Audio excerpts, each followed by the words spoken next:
Still talking business tonight. The Standards Organization of Nigeria has harped on the need for local manufacturers to adopt backward integration as a means of reducing demand for foreign exchange for importation of raw materials.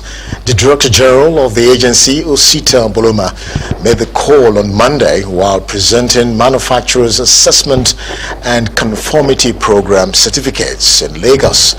Aboloma maintained that to develop an industrialized nation, local manufacturers should imbibe the culture of sourcing for their raw materials locally, adding that by this, Nigeria will reduce dependence on import products. The DG was represented by the Lagos coordinator of the agency, Ngozi Ekweme, said the agency has the moral and regulatory obligation to the consuming public to ensure that they get value for their money. Industries within us has been more majorly depending on importation of raw material, and that's why we are having this stress on the available forests.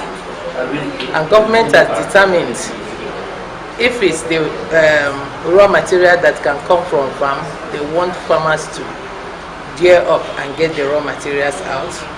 If it's a raw material that will come from other natural resources, they want each unit to work harder to get out these natural resources. So if these industries in Nigeria will focus in obtaining their raw material from inside, you will find out that everyone will go back and then start producing the right one. This certificate has got two advantages. One, it will keep us continuously under check that we have to maintain certain quality. And second thing is that customers will always see the logo and feel that they are buying a quality product. We have to go for the certification not as a sense of only a what we call the statutory requirement, but that is a means to improve your quality and improve your business. Because of quality products, the customer will always prepare and the business will always grow.